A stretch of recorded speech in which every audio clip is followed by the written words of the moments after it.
Buen día, bienvenidos a todos a la capacitación del día de hoy de tétanos y tétanos neonatal. Los invitamos a que se registren a través del código QR que aparece en pantalla.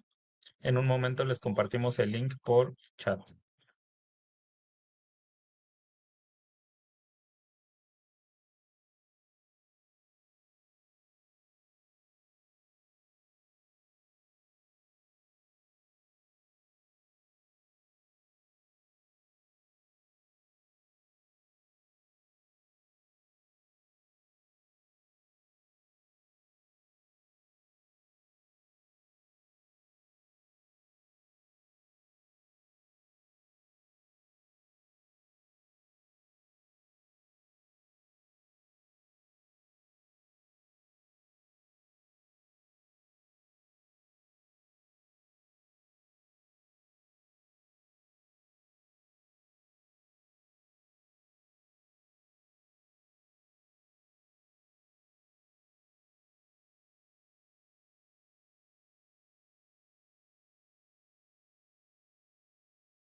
Buenos días, los invitamos a realizar la evaluación inicial. Vamos a dar unos 5 minutitos, 6 minutitos para realizarla. Ahorita les comparto el link por el chat.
Hola, muy buenos días a todos. Gracias por acompañarnos el día de hoy en esta permanente sesión de capacitaciones que estamos impartiendo por parte de la Dirección General de Epidemiología, específicamente de la Dirección de Enfermedades Transmisibles a cargo de la doctora Santa Elizabeth Ceballos Lisiaga. Les agradezco su puntualidad, el que estén con nosotros. Y bueno, el día de hoy tenemos el turno del Sistema de Vigilancia Epidemiológica de Tétanos y Tétanos Neonatal.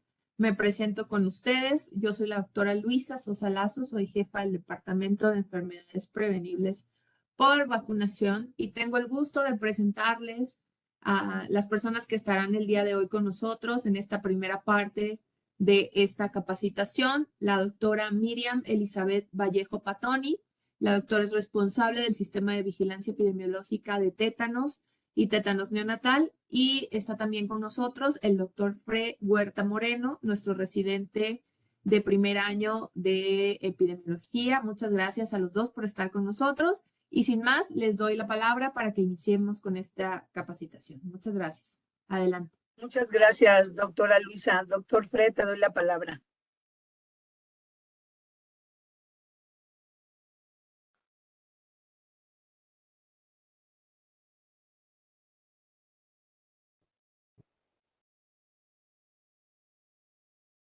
Muy buenos días, bienvenidos al curso de capacitación, procesos operativos y situación actual del sistema de vigilancia epidemiológica de tétanos y tétanos neonatal, correspondiente al mes de noviembre. Bueno, les damos en agradecimiento de nuestros directivos, el doctor Gabriel García, director general de epidemiología, la doctora Santa Elizabeth Ceballos Lisiaga, nuestra directora de vigilancia epidemiológica de enfermedades transmisibles, así como también a la doctora Luisa Sosa Lazo, que es nuestra jefa de Departamento de Vigilancia Epidemiológica, a la subdirectora de Sistemas Especiales de Vigilancia Epidemiológica de Enfermedades Transmisibles, la doctora Marta Soledad Ramiro Mendoza, a la responsable del Sistema de Vigilancia Epidemiológico de Tétanos y Tétanos Neonatal, que tenemos el día de hoy, la doctora Miriam Elizabeth Vallejo, que va a ser la encargada de la capacitación, y su servidor, el doctor Fred Huerta Moreno, médico residente de primer año de epidemiología.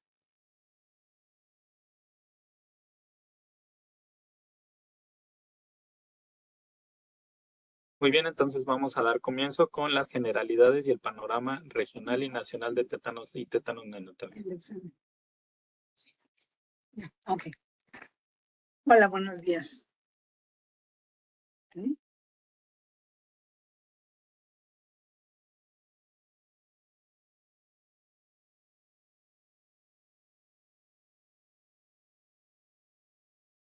Bueno, pues buenos días. Soy la doctora Miriam Elizabeth Vallejo Patoni, responsable del Sistema de Vigilancia Epidemiológica de tétanos y tétanos neonatal. Y en estos momentos vamos a empezar la capacitación de tétanos neonatal. Empezamos. El tétanos es una enfermedad aguda producida por una exotoxina. Esta exotoxina se llama tetanospasmina y esta toxina es del bacilo Clostridium tetani. Este bacilo solo prolifera en anaerobiosis, en el sitio lesionado, y va a ocasionar, como vemos en su pantalla y en el dibujo, rigidez de los músculos esqueléticos de cualquier parte del cuerpo, espasmos tónico-clónico y convulsiones. El Clostridium tetani, que es un gran positivo esporulado móvil, se distribuye en el suelo o fómites contaminados con heces. Normalmente se localiza en los intestinos de ganado equino, vacuno, ovino, perros, gatos e incluso en seres humanos. Se conoce que es muy resistente a agentes físicos y desinfectantes. Este Clostridium, este bacilo puede introducirse a través de un clavo, de agujas y de alambres. Para que se introduzca el Clostridium tetani a través de la piel o del sistema, tiene que haber una pérdida de continuidad de los tejidos. Las esporas se diseminan fácilmente y son muy resistentes al calor y a la deshidratación y pueden sobrevivir por años en el suelo. La bacteria Clostridium tetani, bueno, el tétanos cómo se comparte por una bacteria Clostridium tetani, gram positiva, anaerobia obligada, esporas resistentes y anaerobia, por la neurotoxina que es la tetanolicina y la tetanospasmina. De las toxinas producidas por el Clostridium tetani, la tetanospasmina va a ser una neurotoxina que es letal en los seres humanos a muy bajas concentraciones. Esta no hay transmisión directa de persona a persona. Las esporas de Clostridium tetani se introducen a través, como les decía, de una herida contaminada con heces de animales, humanos, polvo, etcétera, etcétera. Puede ser también por una cirugía que no está en medio séptico, abortos sépticos o jeringas contaminadas. Las bacterias se multiplican en tejido desvitalizado o necrótico. Y bueno, produce estas dos toxinas, la tetanolicina y la tetanospasmina. La tetanospasmina relaciona con la instauración de la infección. La tetanolicina, perdón. Y la tetanospasmina se une a la membrana acción de la unión neuromuscular de las neuronas motoras alfa. Y esta va a impedir la liberación de neurotransmisores inhibidores de glicina y GABA. La tetanospasmina recorre por los axones del sitio de entrada, por el sistema nervioso central, y es rapidísima, tiene una velocidad de 3.35 milímetros por hora. Y en general, vamos a ver, tétanos y tétano natal. Bueno, pues es una enfermedad infecciosa aguda, fatal, causada por la tetanospasmina, producida por el bacterium Clostridium tetani. Se presentan contracciones en los maceteros, rigidez de nuca y espalda, como vemos aquí. Ay, un segundito, que se me dejé de compartir.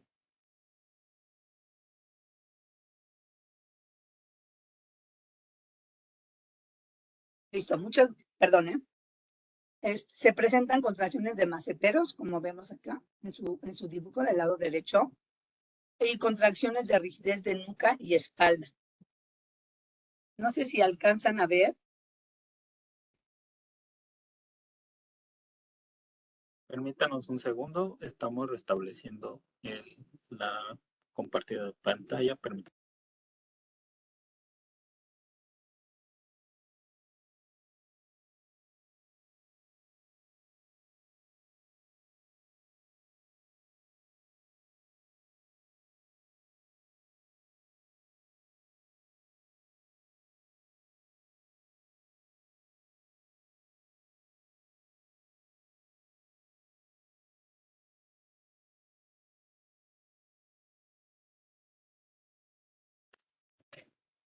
Una disculpa, perdón, se me barrió la presentación. ¿Sí la alcanzan a ver? Se ve bien, doctora. Perfecto. Bueno, pues les comentaba que se presentan contracciones de maceteros, rigidez de la nuca y espalda. La enfermedad se transmite por una espora del tétanos que se introduce en el cuerpo a través de ¿qué? De una herida contaminada. ¿Por qué? Pues esporas en la tierra, polvo, excrementos, como les comentaba yo. El periodo de incubación va a ser de 3 a 28 días y tiene un promedio de 7 días, aunque puede variar de un día a varios meses. Tiene relación inversa con la cantidad de toxina inoculada, sea cual sea el sitio de la inoculación. Como vimos, la velocidad del transporte a lo largo de los ramos motoras es muy rápida y en pocas horas puede haber fijación de la neurotoxina en los ganglios.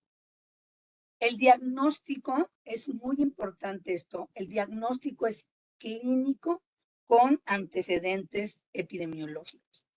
Para el diagnóstico de tétanos y tétanos neonatal no existe laboratorio. El diagnóstico es clínico con antecedentes epidemiológicos. En cuanto a la anatomía patológica, no hay lesión característica del tétano. Las alteraciones del sistema central, pues solo hablan de la hiperactividad neuronal sin ninguna especificidad. En tétanos existen 3 síndromes. O sea, vamos a ver, el tétanos localizado, el tétanos generalizado y el tétanos cefálico. El tétanos localizado generalmente se presenta confinado al sitio de la pérdida de la continuidad del tejido y las contracciones dolorosas persisten semanas y meses y gradualmente desaparecen. El porcentaje mayor es el tétanos generalizado y las manifestaciones clínicas se presentan en orden descendente, iniciando generalmente siempre por trismus, rigidez de cuello, dificultad para la deglución y opistótomos. Tiene es un trismus que es como la risa sardónica y luego va seguido por una rigidez de cuello y tiene dificultad para la deglución. La rigidez de los músculos abdominales y los opistótomos.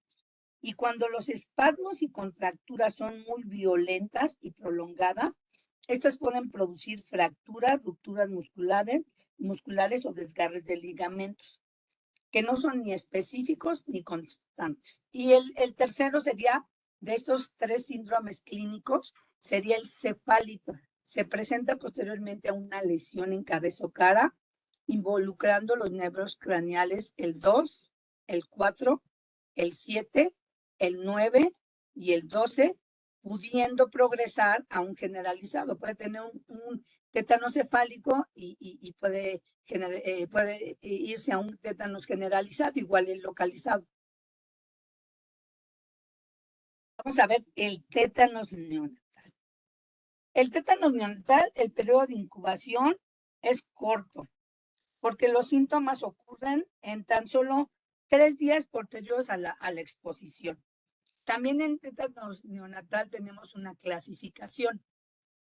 Para que exista tétanos neonatal, tiene que haber una vía de entrada. Y esta vía de entrada va a ser el muñón umbilical. ¿Cómo se contamina el muñón umbilical? Pues durante el corte del cordón o durante las curaciones. Y muchas veces esta neurotoxina actúa a nivel del hipotálamo y la inmadurez del centro termorregulador provoca temperaturas corporales muy elevadas. La clasificación de un tétanos neonatal es leve, moderado y severo. ¿De qué depende esta clasificación? Depende de 2 situaciones: el periodo de incubación y el periodo de cole. El periodo de incubación, ¿qué es el periodo de incubación? Es el tiempo transcurrido desde la producción de la lesión hasta el primer signo. Desde el tiempo transcurrido desde la producción de la lesión hasta el primer signo. Y el periodo de cole es el tiempo transcurrido desde el primer signo hasta el primer espasmo. Y esto nos va a dar la clasificación. Entonces tenemos que una clasificación de leve, un periodo de incubación es mayor a 14 días y un periodo de cole es mayor a 6 días. El moderado es un periodo de incubación de 10 a 14 días con un periodo de cole de 3 a 6 días. Y el último, que sería la clasificación más severa en tétanos neonatal, que sería la clasificación severa. Es un periodo de incubación menor a 10 días, el de incubación. Y en periodo de cole, menor a 3 días, que ya hablaríamos de un tétanos neonatal severo. Los criterios para el diagnóstico de tétanos y tétanos neonatal siempre van a ser clínicos con antecedentes epidemiológicos. En este caso, el criterio del diagnóstico de un tétano neonatal podría ser trismus, rechazo al alimento, dificultad para la succión e irritabilidad. También puede haber espasmos musculares al menor estímulo. Empuñamiento de manos. En un momento les voy a pasar un video, como ven, como un niño con tétano neonatal, un neonato, tiene un empuñamiento de manos, rigidez generalizada. Estos serían los criterios clínicos.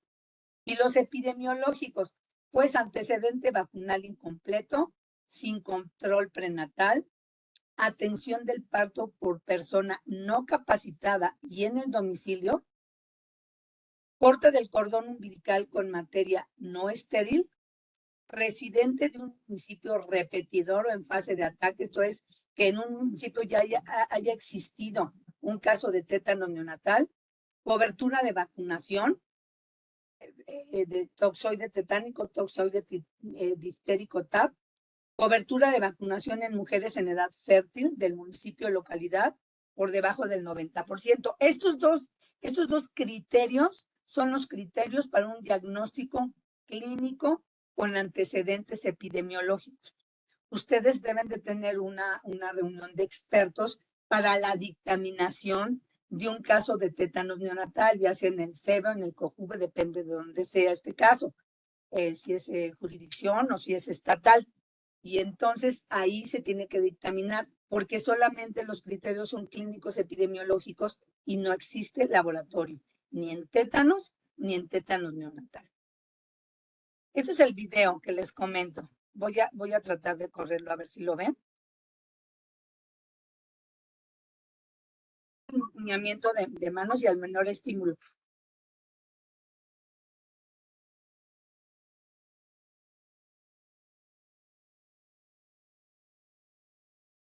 Ok, este es un caso de un tétano neonatal en el estado de Chiapas. Vamos a ver nuestro panorama epidemiológico de tétanos y tétanos neonatal. Situación mundial de tétanos neonatal. Hay 57 países que no han eliminado la transmisión de tétanos neonatal. Esto fue en 2020. Y 47 países que han eliminado la transmisión del tétanos neonatal. Bueno, ¿en qué nos basamos con eso? El 21 de septiembre de 2017, la OPS, en la región de las Américas, ha eliminado el tétanos neonatal, una enfermedad que solía causar la muerte de más de 10,000 recién nacidos al año en los países y territorios del continente. La eliminación del tétanos neonatal, tétanos materno, constituye otra prueba de que las vacunas funcionan y salvan la vida de innumerables madres y bebés.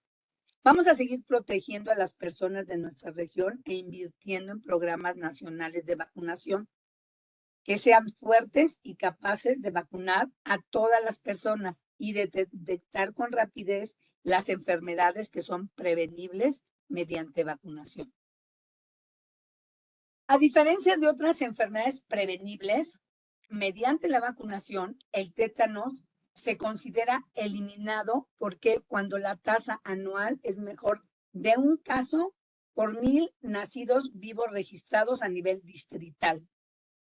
El tétanos, como ustedes saben, no se puede erradicar, se puede eliminar, pero no se puede erradicar, porque la bacteria que causa la enfermedad del Clostridium tetani se encuentra en todo el ambiente, en el suelo o en las heces de muchos animales, incluso de seres humanos. Antes de que la vacunación moderna generalizada contra el tétanos empezara en los años 70, esta enfermedad causaba la muerte de más de 10,000 recién nacidos cada año en la región de las Américas. Vamos a ver, una cifra que, debido a un grave problema de subnotificación de los casos, los expertos consideraban baja. Según los datos de la OMS, el tétanos neonatal causó la defunción de cerca de 34,000 recién nacidos en el año 2015, lo que representa una reducción del 96% con respecto a 1988, cuando unos 787 recién nacidos murieron por tétanos en su primer mes de vida. O sea, aquí vemos cómo las vacunas funcionan. El tétanos neonatal generalmente ocurre, como lo vimos, cuando el muñón umbilical del recién nacido, aún sin cicatrizar, se infecta con la bacteria Clostridium tetani. En particular, pues, en el corte del cordón umbilical, que está contaminado, la superficie donde nace el bebé pues está sucia, las manos de quien ayudan en el parto están sucias o se aplican sustancias tradicionales nocivas al muñón umbilical. A mí me tocó en varias supervisiones irse hace algún tiempo en esta vigilancia, como algunos usos y costumbres, se ponían algunos medicamentos como telarañas, como estiércol en el cordón umbilical, y entonces si no fue por el corte, fue por contaminación, cuando aún el cordón umbilical todavía no está cicatrizado. La parálisis impide al bebé respirar y amamantarse. Se previene vacunado a las embarazadas contra el tétano usando la vacuna. ¿Cómo se previene? Pues usando la vacuna contra el tétanos y la difteria. La vacunación antitetánica y garantizando prácticas higiénicas durante el parto y después de. Así es como se previene, como se puede prevenir un tétanos neonatal. Bueno, el progreso hacia la eliminación de la región de las Américas para lograr la eliminación del tétanos neonatal y tétanos, la OMS y la OPS recomendó a los países 4 líneas de acción. Estas 4 líneas de acción son las siguientes: llevar a cabo la vacunación sistémica de las embarazadas contra el tétanos. Esa es la primera línea de acción. La segunda línea de acción sería realizar actividades suplementarias de vacunación para las mujeres de edad fértil, a fin de que todas las mujeres reciban al menos 2 dosis de vacuna. Reforzar la vigilancia de los casos de tétano neonatal, promover la higiene en los servicios de atención del parto. Serían estas 4 líneas de acción. Dado que el tétanos nunca puede erradicarse, aún puede ocurrir algún caso aislado de tétano neonatal en la región. Este año solamente ahorita vamos a ver, tenemos un caso en el estado de Michoacán después de 2 años de no haber tenido ningún caso de tétano neonatal. Bueno, si esto sucediera, los países deben llevar a cabo una minuciosa evaluación para determinar cómo se pudo haber evitado y prevenir casos nuevos. Este es mi panorama. Para 2021 tuvimos 21 casos, donde el mayor número de casos se encontró, como ven en sus pantallas, de manera guinda, se encontró en Veracruz, Yucatán y San Luis Potosí. Y Chiapas, de 2 a 5 casos, Chiapas, San Luis Potosí, Tabasco, Yucatán, Veracruz y Tamaulipas. Y con un solo caso tuvimos a Guerrero, Morelos, Tlaxcala, Jalisco. Ok, este es mi panorama del 2021, el cierre 2021. Y este es por grupo de edad. Vemos que hubo 18 masculinos, que darían un 85.7%, y 3 femeninos, que sería el 14.3%. Y esta es mi distribución de tétanos por grupo de edad. Vemos casos de tétanos de 0 a 4 años, aquí de 5 a 9 años, de 15 a 9 años. Esta es nuestra distribución, a donde el color que está marcado como oro es el de los casos femeninos. Vemos que hay más masculinos que femeninos para el cierre 2021. Para el cierre 2022, el cierre fue de 29 casos. Y es donde el estado con mayor número de casos fue Veracruz, y después fue Chiapas y Nayarit, que tuvo también 3 casos, y Jalisco, y todos estos estados que tienen casos, que ustedes aquí los pueden apreciar.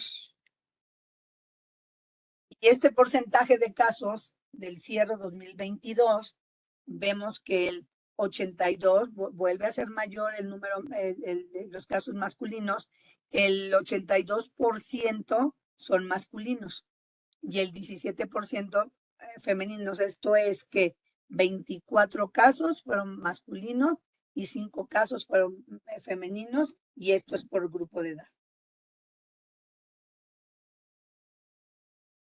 Para 2023, para septiembre, ahorita me acaba de llegar otro caso, pero les podré decir que son 19 casos, donde San Luis Potosí y Veracruz y Chiapas tienen el mayor número de casos.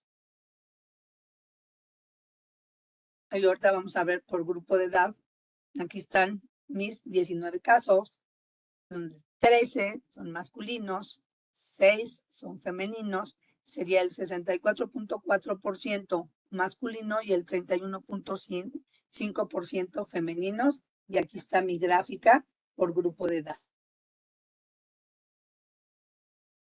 Los casos y casos de incidencia, vemos cómo debido a la vacunación han bajado el número de casos de tétanos, a donde vemos que en 1991 teníamos 194 casos, en 1992 202 y fue bajando la incidencia de casos hasta el cierre 2020 tuvimos 14 casos, el 2021 21 casos, 22 29 casos y hasta ahorita, hasta octubre, 19 casos. Estos casos de tétanos son por sexo y grupo de edad, a donde vemos los femeninos mayores de 18 años con este color, femeninos menores de 18 años, masculinos mayores de 18 y femeninos mayores de 18 años. Esta gráfica nos muestra el número de casos de tétanos por entidad federativa y vemos de 2000 a 2023 hemos tenido 1,097 casos de tétanos y el estado con mayor número de casos fue Veracruz, con 159 casos de 2000 a 2023. Y luego sigue Chiapas, y luego Tamaulipas y Tabasco, que son los rojos, Oaxaca, Guerrero y los demás con menor número de casos. Los casos y tasas de letalidad de tétanos de México de 2000 a 2023 son de 2023 de los 19 casos que tengo al día de hoy, 5 son defunciones, entonces nos habla de un 26.3%. En 2029, en el cierre, de los 29 casos confirmados que tuvimos, 10 fueron defunciones, que nos habla de un 34.4%. Son casos esta gráfica nos muestra casos de tétanos por causa principal en México, que sería herida, fractura, quemadura, drogas intravenosas, odontológicos ignorados. Este es un comparativo. En esta gráfica son 2022 y en esta gráfica ya es 2023, a donde vemos que el mayor número de casos está en herida. Este porcentaje de casos de tétanos por institución notificante de 1921 a 2023. Aquí vemos que en el cierre 2022, el 85% de los casos eran de la Secretaría de Salud y los 15% del IMSS. No tuvimos ISSSTE y otras. Y en el 2023 tenemos 82% de la Secretaría de Salud, IMSS 9%, y 9% en otras.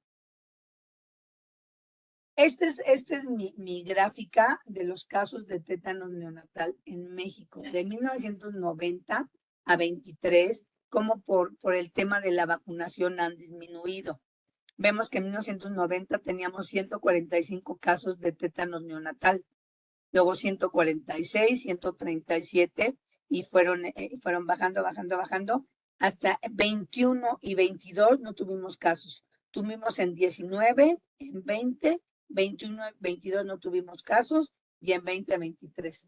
Y esta es una gráfica de grupo de edad de arriba de 18 años, mujeres de igual o mayor de 18 años, que generalmente, no digo que sea un hecho, generalmente son las mujeres que se pueden embarazar y a las que tienen que estar vacunadas porque podrían tener un caso con tétanos neonatal si no estuviera vacunada la mamá con sus 2 dosis. Estos casos y tasa de letalidad de tétanos neonatal. Aquí vemos que el caso de 2023 es un caso que está vivo del estado de Michoacán. Y vemos que en 2019 del caso que se presentó fue defunción. En 20 no fue defunción, debe de haber sido un tétano neonatal leve. Aquí en 2003 vemos de 6. 2005 de 1, fueron defunciones. ¿Cuáles son nuestras definiciones operacionales de tétanos y tétanos neonatal? Definiciones operacionales. Caso probable de tétanos. Es toda persona mayor de 28 días de edad que presenta cuadro clínico de inicio agudo, con uno o más de los siguientes signos y o síntomas: trismos, opistótonos, espasmos musculares y o convulsiones tónico-clónicas, posteriores a una lesión con pérdida de continuidad, con contaminación potencial de espora de Clostridium tetani. Esa sería nuestra definición operacional. Caso probable de tétanos neonatal.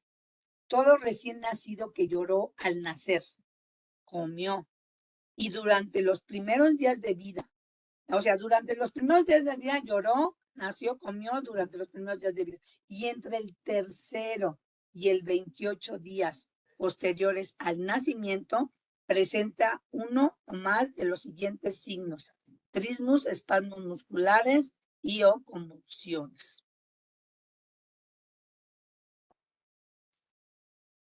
Ahora, el caso confirmado de tétanos, caso probable, el cual se confirma mediante criterios clínicos epidemiológicos que la causa del padecimiento es por Clostridium tetani.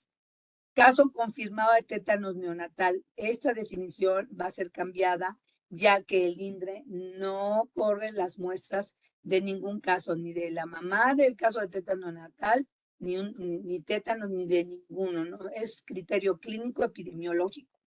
La definición operacional anterior sería: caso probable cuyos títulos de la antitoxina tetánica de la madre sean menores de 0.01 unidades internacionales por mililitro, disolución E1 entre 4, o bien cumpla con los criterios clínicos epidemiológicos establecidos en el manual.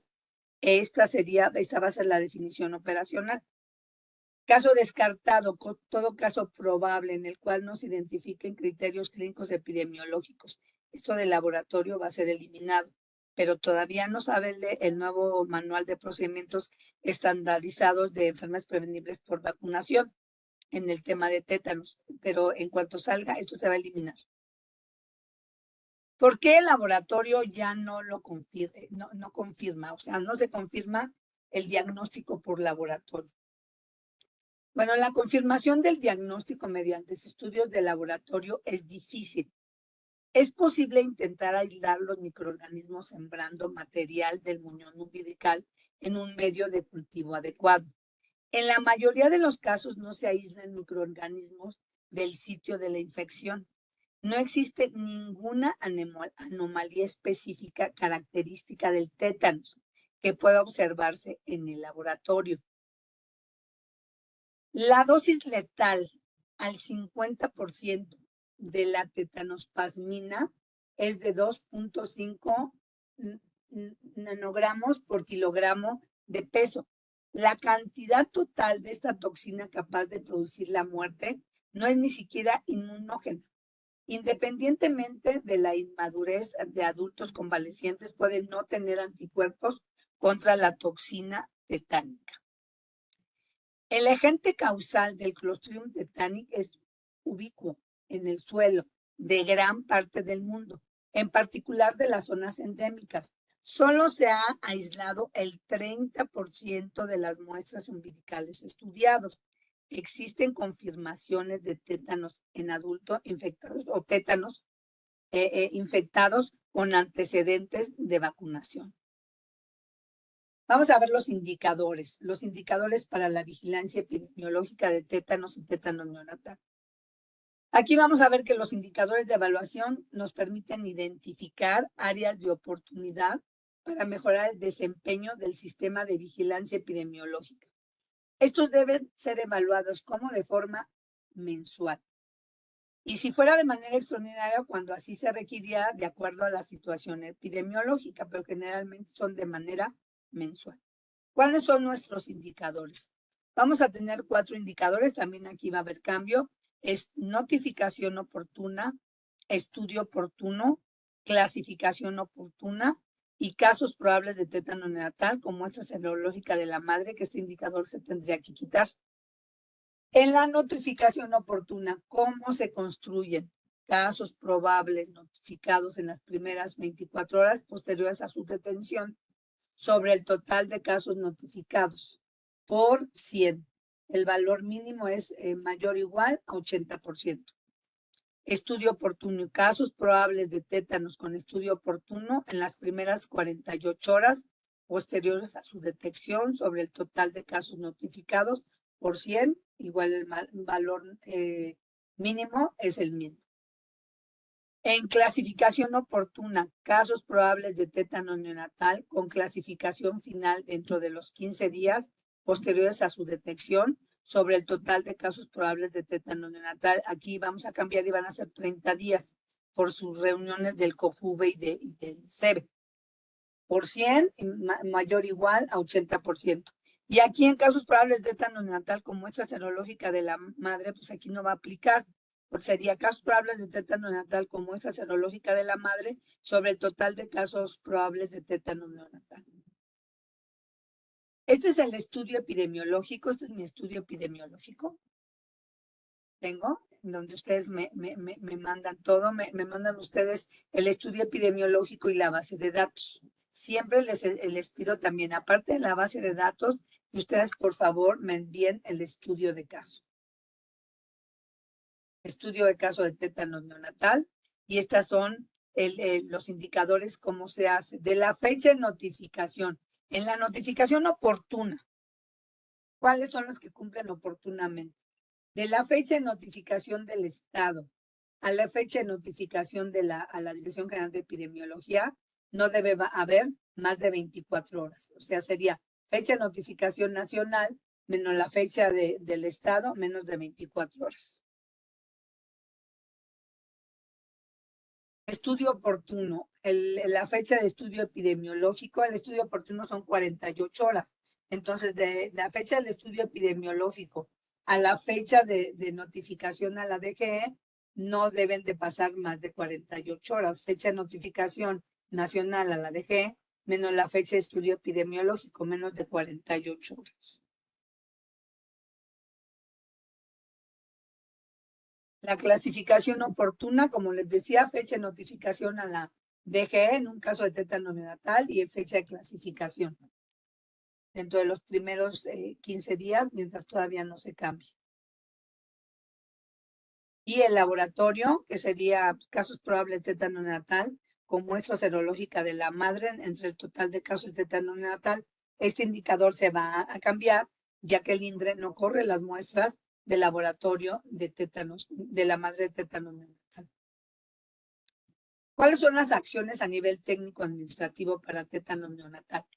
Bueno, pues vemos que el Sistema Nacional de Vigilancia Epidemiológica, SINAVE, va a ser un conjunto de relaciones formales y funcionales en las que participan todas las instituciones que conforman el Sistema Nacional de Salud.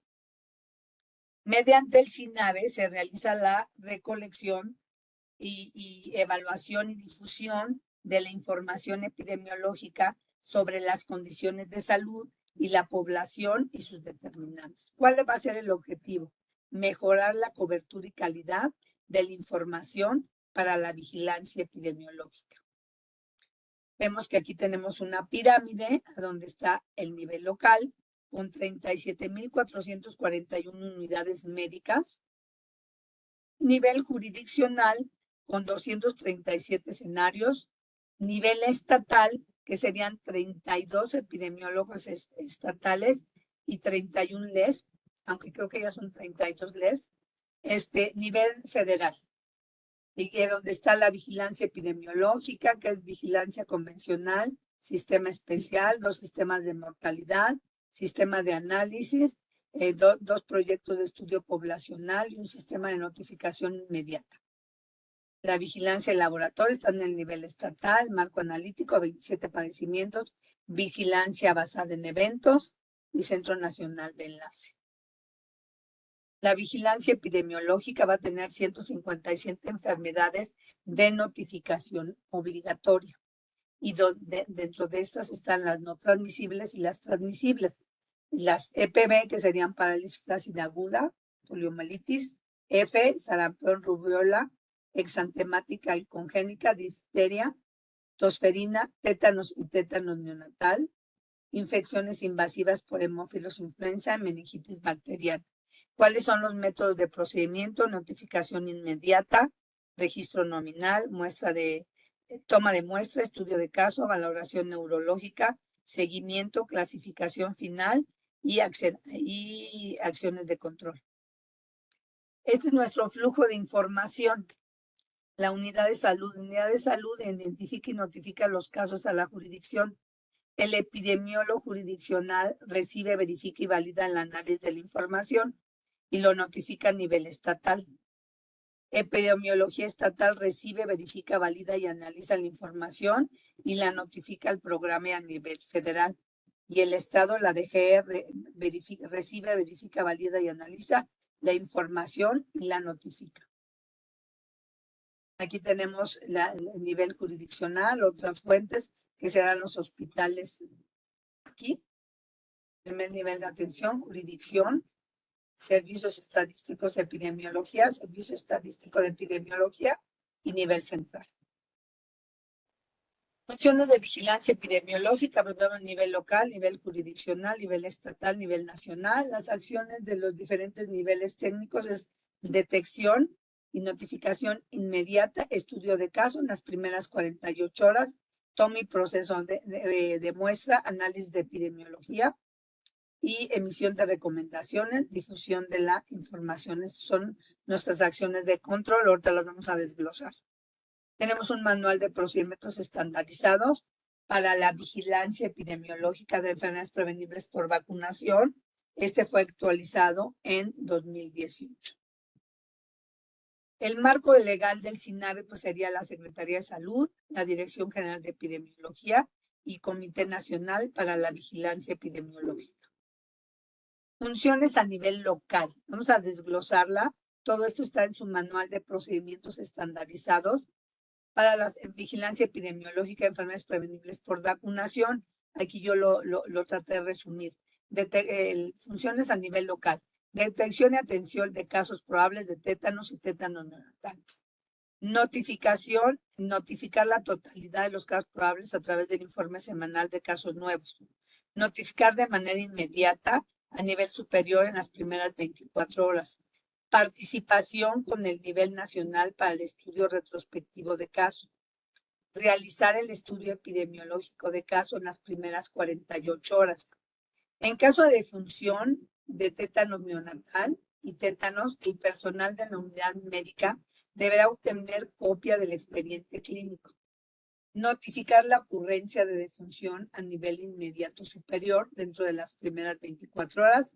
Enviar el expediente a jurisdicción sanitaria o a su vez enviar una copia al Estado y a la Dirección General de Epidemiología en un periodo no mayor de 5 días hábiles posteriores a la detección de la defunción. Ese sería a nivel local.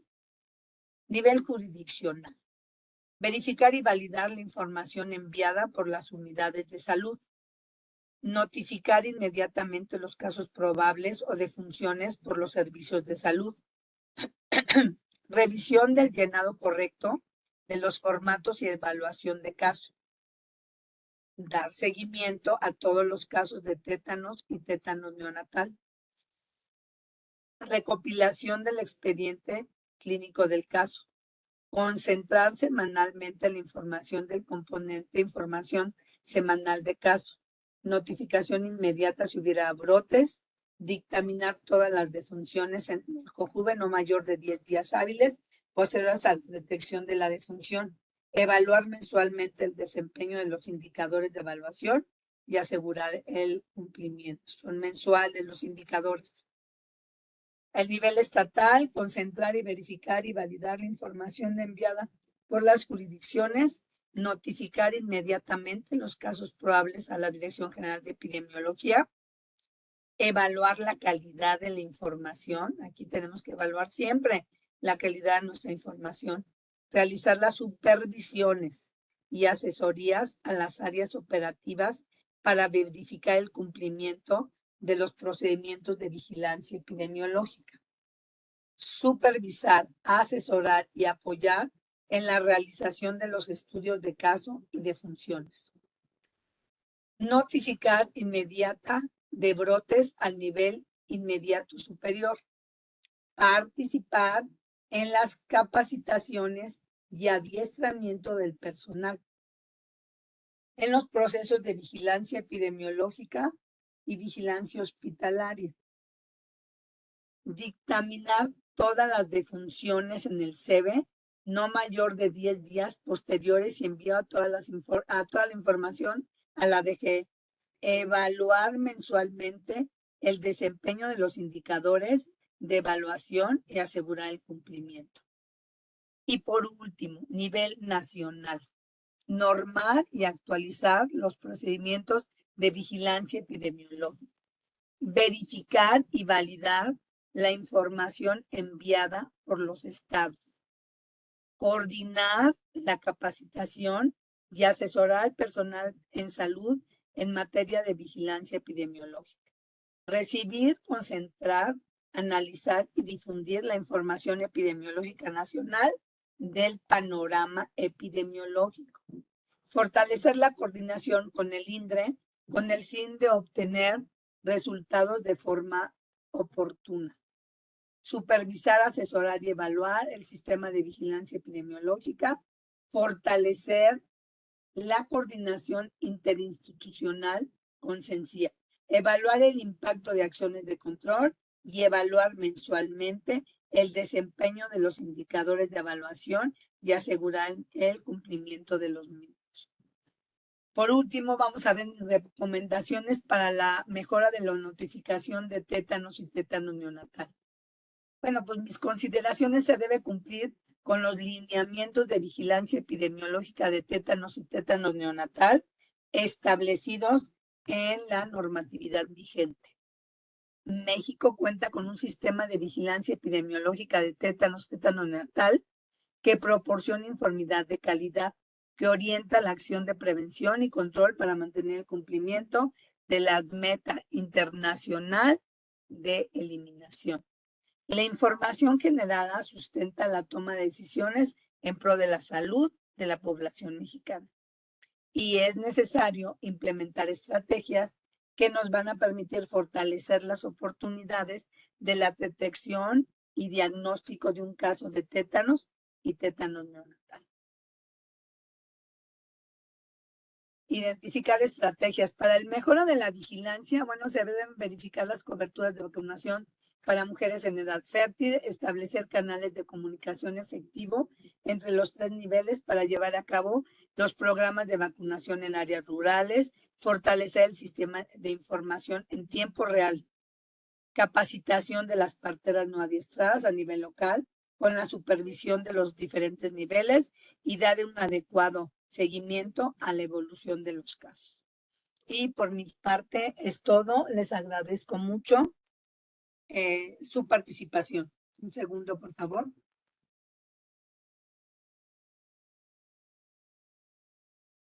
Bueno, vamos a dar paso a unas preguntas, a dudas que tengan. Les pedimos que si alguien tiene alguna duda la pueda hacer llegar por chat, por favor. Doctora, hasta el momento tenemos una. Sí. ¿Podemos basarnos solo con el periodo de incubación para hacer la clasificación de gravedad, ya que es más difícil identificarlo a través de los familiares o pacientes entre tiempo del primer síntoma con los espasmos? Periodo de incubación, periodo de cole. Dice que es más difícil el periodo de cole. Sí, preguntan que si es solo, podemos basarnos solo con el periodo de incubación para hacer la clasificación de gravedad. Sí, así es, sí se pueden basar solamente en el periodo de incubación. Si es leve, moderado, severo, que sería la clasificación. Muchísimas gracias por su pregunta. Tenemos otra pregunta. Nos mencionan cuál sería el procedimiento para obtener o proporcionar gamma globulina tetánica humánica y sabrán si hay existencias. Mire, yo en ese tema sí no me puedo yo meter en nada que es lo de la obtención de gamma globulina. Nosotros somos vigilancia y notificación y ese tema sí no podría yo ayudarle. yo me imagino que sería con Sencilla. Sencilla, Sí, que en un momento va a estar Sencilla por acá. esa pregunta la guardamos para ahorita en un momento con la doctora Rosa para que ella nos comparta la respuesta, pero si no hay ninguna otra pregunta por el momento, le doy la palabra a la doctora Luisa Sosa. Muchas gracias a los dos. Efectivamente, esa pregunta vamos a reservarla para el siguiente ponente, el cual en este momento voy a presentar. Está con nosotros la doctora Rosa Yotzeli Hernández Pliego. Ella es supervisora médica en área normativa del CENCIA y nos va a hablar acerca de la vacuna contra tétanos neonatal. Adelante, doctora Rosa, tiene usted la posibilidad de compartir.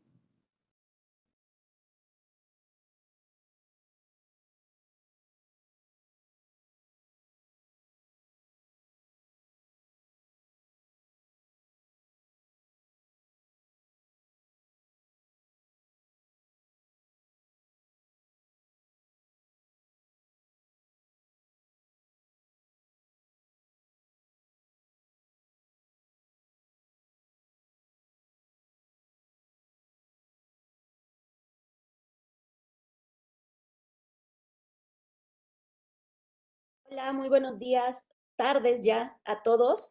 ¿Sí logran ver mi pantalla y me escuchan bien? Doctora, se ve muy Sí, bien la doctora. presentación y se escucha alto y fuerte. Perfecto. Bueno, buenos días a todas y todos. Me presento nuevamente. Soy la doctora Rosa Yotzeli Hernández Pliego, supervisora médica en área normativa del CENCIA, y el día de hoy les hablaré de la vacunación contra el tétanos y tétanos neonatal a través de 2 vacunas disponibles en el programa de vacunación universal, las cuales son el toxoide tetánico y diftérico o vacuna TD y la vacuna TDPA, que además de contener estos 2 toxoides, contiene el componente antipertusis acelular. Y bueno, comenzaré con la vacuna TD, la cual previene el tétanos y la difteria y pertenece a la categoría de toxoides. Esta vacuna puede administrarse a partir de los 7 años de edad, aunque es una vacuna que normalmente se aplica a adolescentes y adultos en el PBU. Posee una eficacia del 100% para ambas enfermedades cuando las personas cuentan con esquema completo y una eficacia del 80% cuando el esquema es únicamente de 2 dosis. Respecto a su conservación, esta vacuna se debe almacenar y transportar en todo momento a una temperatura de refrigeración de 2 a 8 grados centígrados. Y algo muy importante que me gustaría que todos los aquí conectados nos lleváramos como recordatorio es que la vacuna TD, al ser una vacuna líquida multidosis, puede ser utilizada hasta por 28 días después de abiertos los viales.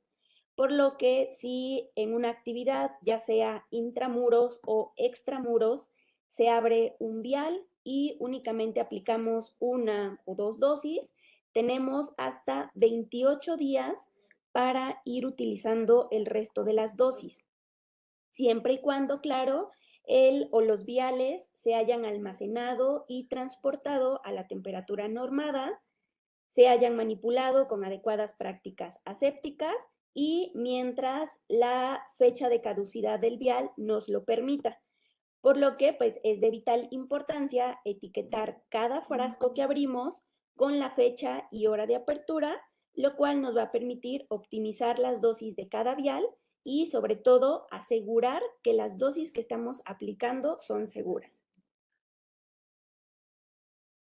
Ahora, antes de continuar con la presentación, es importante tener en cuenta para las 2 vacunas que veremos el día de hoy 3 conceptos muy importantes, los cuales nos servirán para tomar decisiones respecto al esquema que se debe aplicar a las personas. El primero es el término de esquema completo.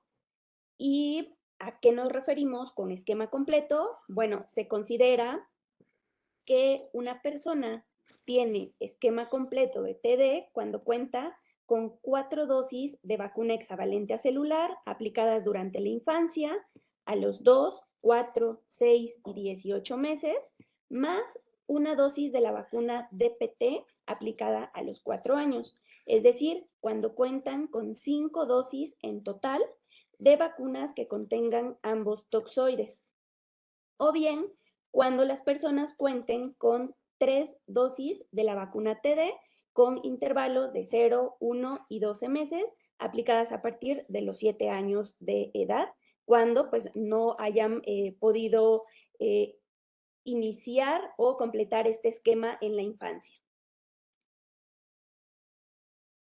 El siguiente concepto es el de esquema incompleto. Y cuando hablamos de esquemas incompletos, nos referimos a las personas que tienen menos de 5 dosis del esquema primario, es decir, las 4 dosis de hexavalente y el refuerzo de DPT, o bien cuando tienen menos de 3 dosis de la vacuna TD.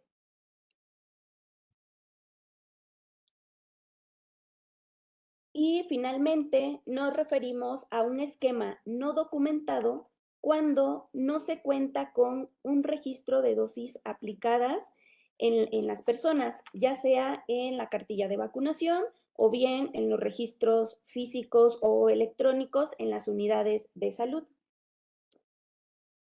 Y ahora sí, teniendo presentes estos 3 conceptos, comenzaremos con el esquema de vacunación, el cual será diferente con base justamente en el antecedente vacunal de cada persona. Y bueno, cuando tenemos a una persona que ya cuenta con esquema completo, aplicaremos una dosis de TD a partir de los 15 años de edad con refuerzos cada 10 años. Pero ¿por qué a partir de los 15 años de edad si hace un momento comenté que esta vacuna puede aplicarse a partir de los 7 años? Bueno, recordemos que el esquema completo en los niños consiste en aplicar 4 dosis de la vacuna hexavalente y una dosis de refuerzo a los 4 años de DPT.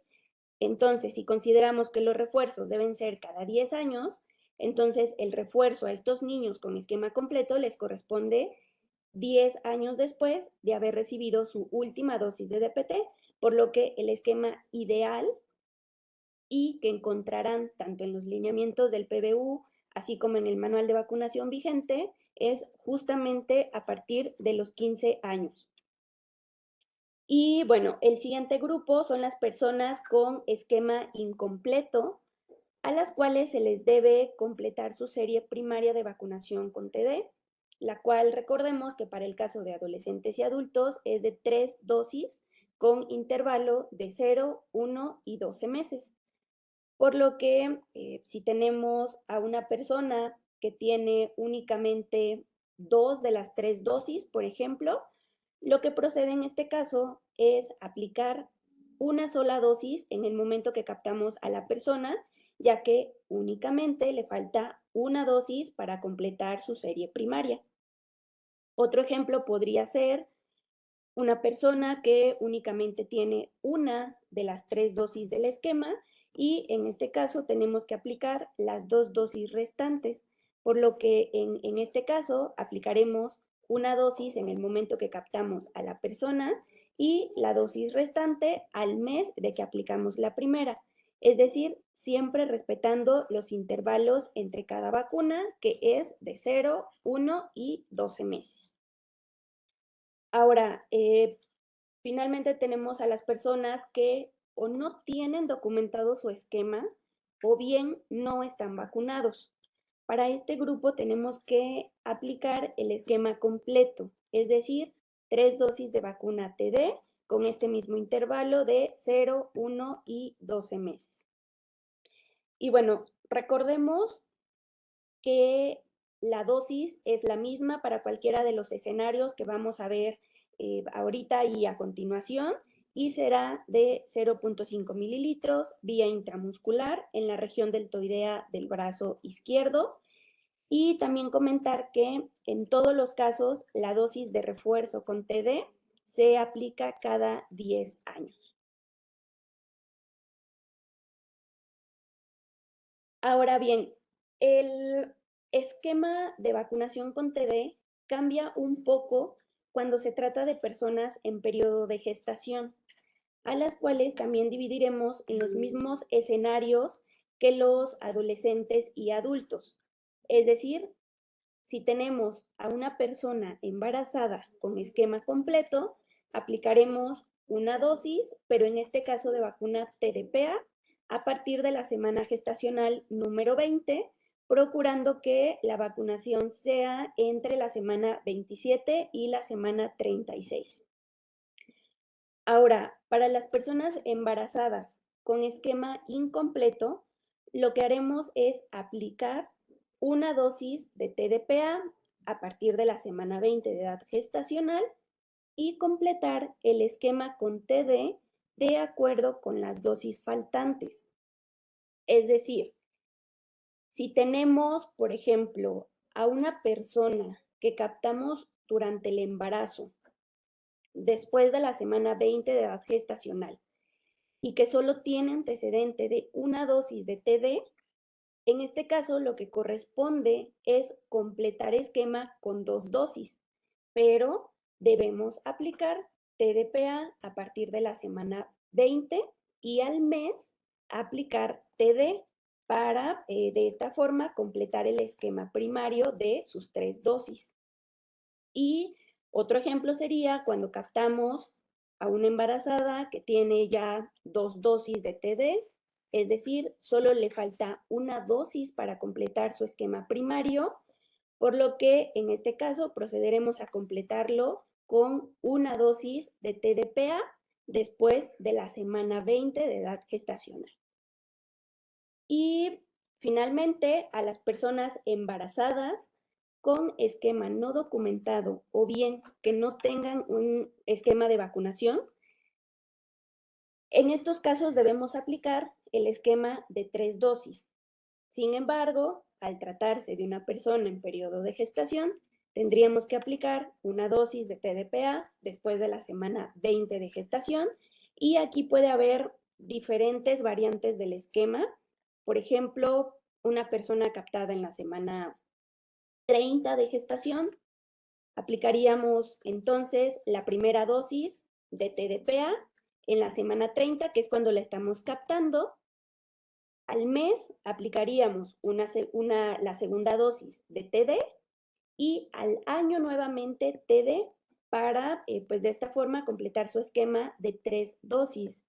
O bien, si captamos a una persona, por ejemplo, en la semana 16 de gestación, aplicaríamos la primera dosis de TD, al mes una dosis de TDPA, la cual se aplicaría ya en la semana 20 y entra pues dentro de esta indicación de aplicación en embarazadas y una tercera dosis de TD al año de haber aplicado TDPA, que fue la segunda dosis. Entonces, así podría yo darles muchos ejemplos diferentes en los cuales el esquema de vacunación será diferente, pero siempre tendremos que apegarnos tanto al antecedente vacunal como a los intervalos entre cada vacuna con la finalidad de completar el esquema primario de 3 dosis.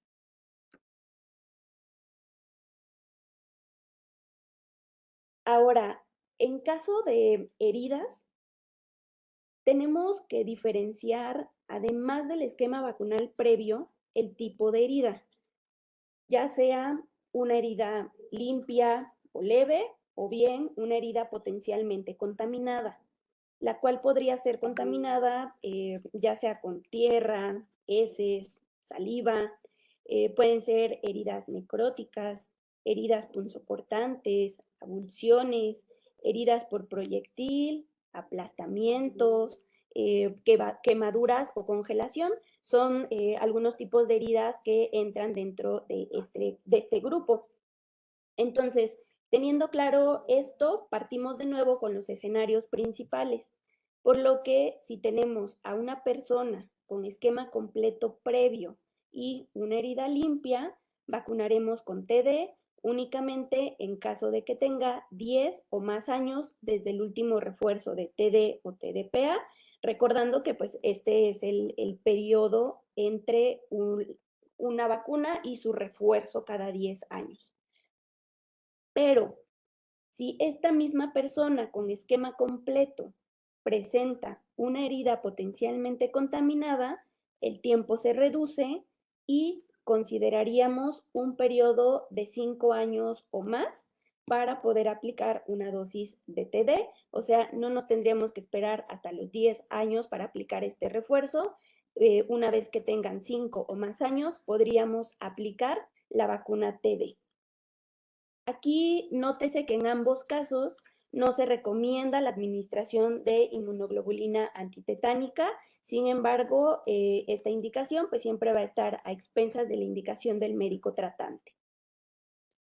Ahora bien, cuando tenemos a una persona con esquema incompleto, no documentado o que no está vacunado y que presente una herida limpia, cuando esta persona tenga 7 años o más, completaremos serie primaria de 3 dosis con TD o bien combinado con TDPA cuando se trate de una persona embarazada. Y si se trata de una niña o niño menor de 7 años, aplicaríamos DPT o bien la vacuna hexavalente cuando sea menor de 5 años. Y pues aquí también podemos ver que no se recomienda la aplicación de inmunoglobulina. Pero cuando esta persona con esquema incompleto, no documentado o no vacunado presenta una herida potencialmente contaminada, además de completar serie primaria de 3 dosis, como en el caso anterior, se deberá aplicar la inmunoglobulina antitetánica, recordando que su aplicación deberá ser en un sitio anatómico diferente a donde se aplicó la vacuna.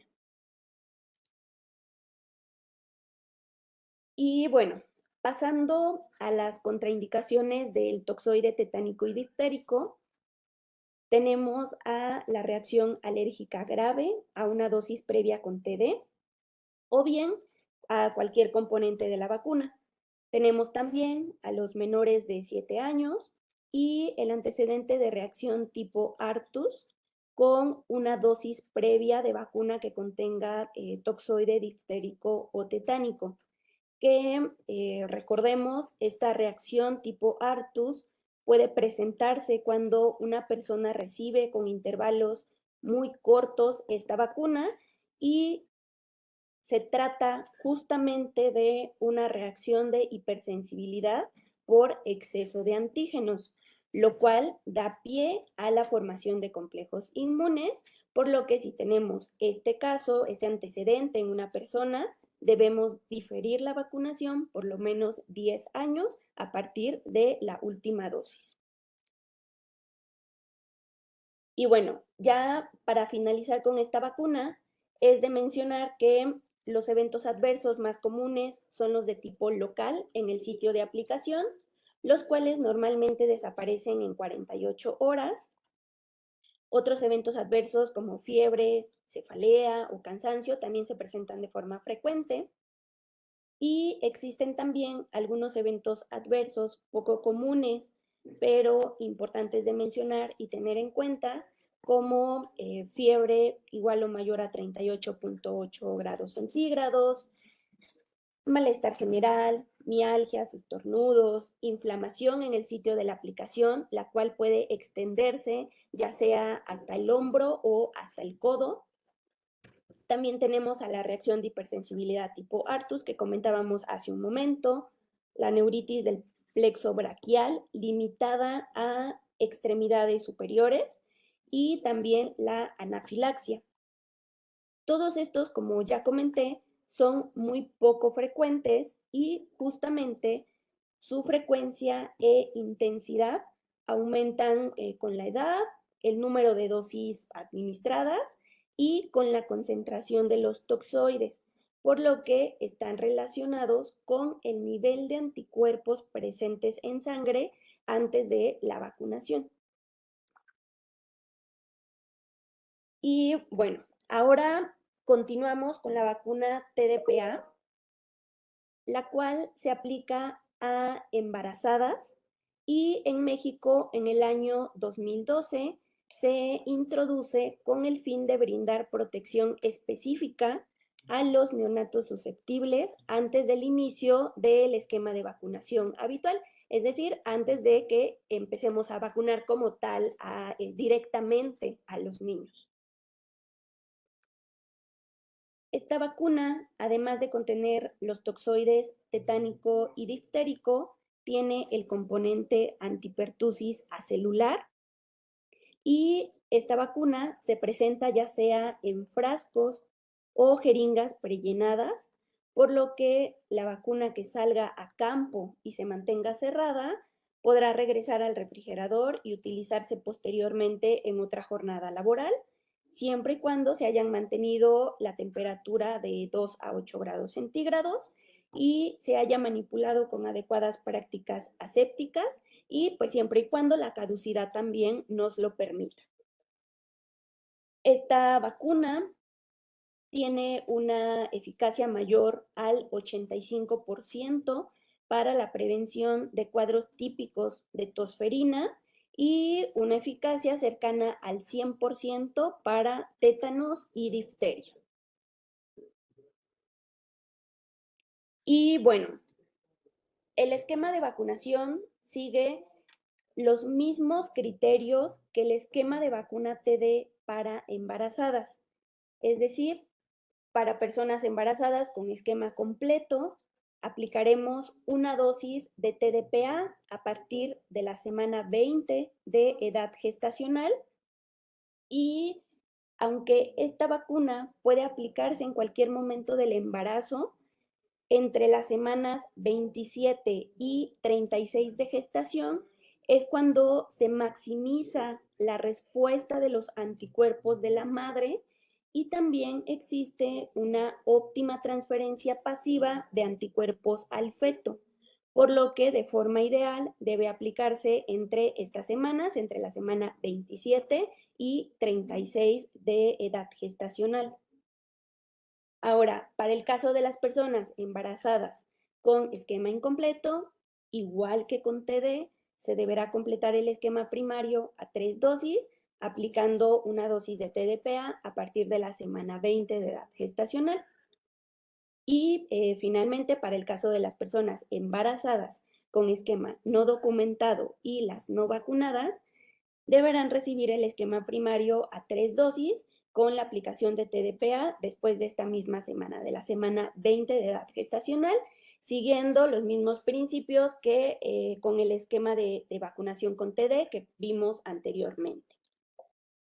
Y bueno, esta vacuna, a diferencia de la vacuna TD, deberá aplicarse en cada embarazo, ya que mínimo 2 semanas posteriores a la vacunación es cuando se obtiene una respuesta inmune máxima a los antígenos de la vacuna, pero estos anticuerpos van a ir disminuyendo pues, rápidamente una vez que se vacuna a la persona embarazada, por lo que las revacunaciones en cada embarazo son importantes para proteger al recién nacido. Asimismo, no hay evidencia que determine un exceso de riesgo de eventos adversos graves para las mujeres que reciben TDPA en cada embarazo, superando de esta forma la vacunación en cada embarazo, el beneficio al riesgo potencial de los efectos adversos que pudieran presentarse. Y continuando con las contraindicaciones de la vacuna TDPA, es, al igual que todas las vacunas, la reacción alérgica grave a una dosis previa o a cualquier componente de la vacuna, también los menores de 4 años y el antecedente de encefalopatía sin una causa identificada durante los 7 días posteriores a la aplicación de una dosis ya sea de DPT o de TDPA. Y ya para finalizar mi presentación, tenemos a los eventos adversos más comunes para esta vacuna, los cuales, al igual que TD, son los locales, los cuales aparecen durante las 48 horas después de la aplicación y pueden durar de 2 a 3 días, resolviéndose sin secuelas. Otros eventos frecuentes son la presencia de irritabilidad, somnolencia y fatiga, también la presencia de diarrea, vómitos, anorexia, cefalea e inflamación de ganglios.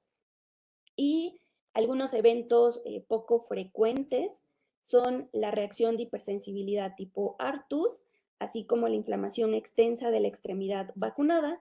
Y finalmente los eventos raros como la mielitis, síncope vasovagal, parestesias, hipoestesias, miositis, espasmo muscular, neuritis braquial o síndrome de Guillain-Barré, así como crisis convulsivas y anafilaxia, los cuales recordemos que son muy raros, pero importantes de tener en consideración, sobre todo para el reporte de ESAVIS. Y bueno, con esto termino mi presentación. Quedo pendiente ante cualquier duda o comentario. Muchas gracias. Muchas gracias, doctora. Le vamos a dar paso a unas preguntas. Doctora, principalmente quedó una duda relacionada con cuántas vacunas se considera esquema completo, ya que mencionan que en una diapositiva se mencionaba que con 3 se consideraba completo, pero en otra mencionaba que con menos de 5 dosis se considera como incompleto. Entonces, no sé si podría aclararnos esto, por favor. Claro, como lo comenté, a ver, voy a regresarles para que puedan entenderlo un poquito mejor. No, es aquí. Para que nosotros consideremos un esquema completo, justamente es válido tanto el esquema de 5 dosis como el esquema de 3 dosis. Sin embargo, el esquema de 5 dosis va a consistir en 4 dosis de vacuna hexavalente acelular y una dosis de vacuna DPT. Entonces, este esquema de 5 dosis aplica para niños y el esquema de 3 dosis con TD aplica para adolescentes y adultos cuando por cualquier causa no hayan recibido este esquema en la niñez de 5 dosis. Entonces, si ya cuando son adolescentes o adultos reciben 3 dosis de TD, con ellos ya podríamos decir que tienen un esquema completo. Entonces, ambas situaciones son correctas, simplemente que con el esquema de 5 dosis nos estamos refiriendo al esquema en niños y con el esquema de 3 dosis al esquema de adolescentes y adultos. Espero que haya quedado más claro. Muchas gracias, doctora. También tenemos otra pregunta. ¿Hay dudas relacionadas en cuanto a la combinación de ya sea de TDP con TD? Entonces, aquí principalmente hacen mención que en el caso, por ejemplo, de las pacientes que estén embarazadas y que se les haya citado para completar su esquema en 10 años, si se tienen que vacunar, una vez que se embarazan, se tienen que vacunar aunque no hayan pasado los 10 años con TDPA o si ya está protegida por los 10 años. La vacunación con TDPA debe realizarse en cada embarazo.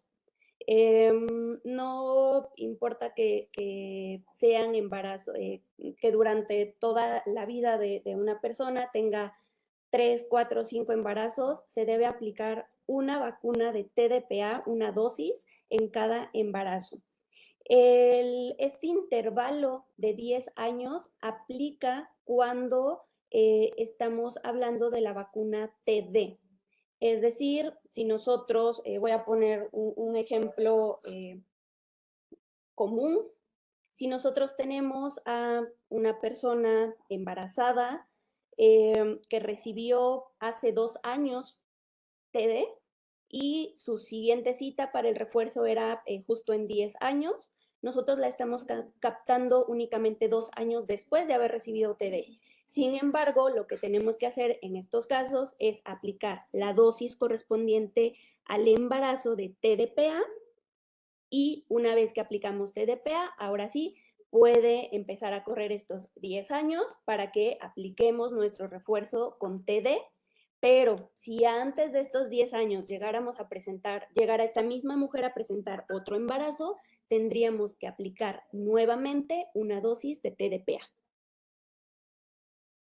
Muchísimas gracias, doctora. Y por último, otra pregunta que tienen mucha duda es en cuestión de que cuando no hay disponible la vacuna de TD, si es posible aplicarle a la persona TDPA o esto no debería de ser así. Gracias.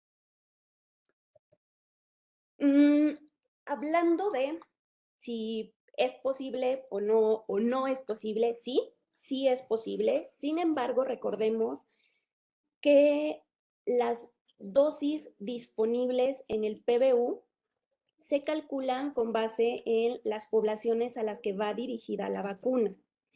Hemos tenido algunas situaciones de desabasto en las cuales el CENSIA emite circulares dando la indicación de que en caso de ser necesaria la aplicación de el toxoide tetánico y diftérico y de no estar disponible en la unidad de salud, puede aplicarse en su lugar la vacuna TDPA.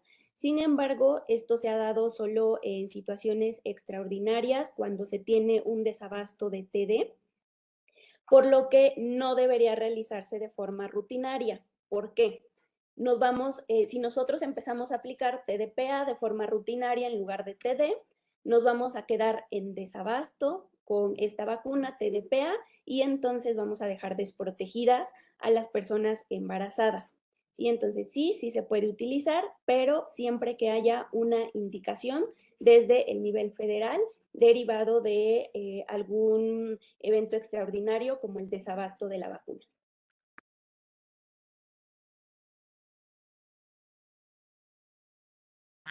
Están agregando otras dos preguntas, doctora. Si a un adolescente de 15 años se le administró TDPA por no contar con TD, ¿se debe de administrar posteriormente la TD? Esto únicamente va a depender del esquema que tenga este adolescente de 15 años de edad. Si ya tenía un esquema previo completo y únicamente la vacuna TDPA se aplicó como refuerzo, ya no es necesario aplicar alguna otra vacuna. Vámonos de nuevo al esquema que comentamos, ¿sí? Entonces, únicamente sería una dosis si es que ya tiene el esquema completo. Pero ¿qué va a pasar si este adolescente se le aplicó TDPA en sustitución de TD cuando tenía un esquema incompleto? Pues lo que tendríamos que hacer es completar la serie primaria.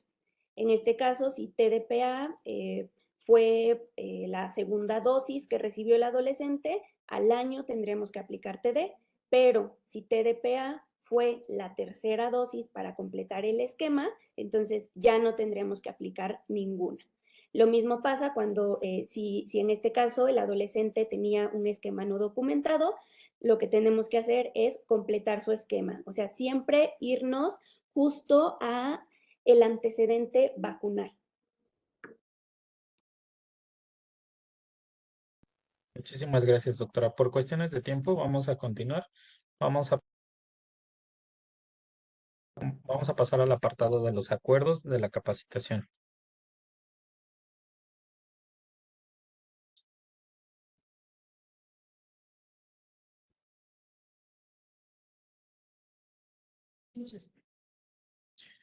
Bueno, como parte de los acuerdos, tenemos que se va a compartir por vía correo electrónico con los asistentes a la reunión la presentación de la capacitación, así como los acuerdos y compromisos generados. En el segundo punto tenemos que se enviará el vía oficio a los epidemiólogos responsables estatales los acuerdos y compromisos de la capacitación. Y también es importante recalcar que si ustedes cuentan con evidencia de las capacitaciones relacionadas al tétanos y tétanos neonatal, deben compartirlo con nosotros. se les comparten aquí en la diapositiva los correos para que nos lo hagan llegar. Y también es importante que se repliquen estas capacitaciones a nivel estatal, a nivel jurisdiccional y local. De esto para garantizar la participación de todos los componentes involucrados en la vigilancia epidemiológica. Entonces, estas son partes de los acuerdos. Posteriormente se les hará llegar esta presentación y sin más los invitamos antes de que se retiren, antes de finalizar, a realizar la evaluación final.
En nombre de todas las autoridades de la DGE, les agradecemos nuevamente su participación en la capacitación del día de hoy.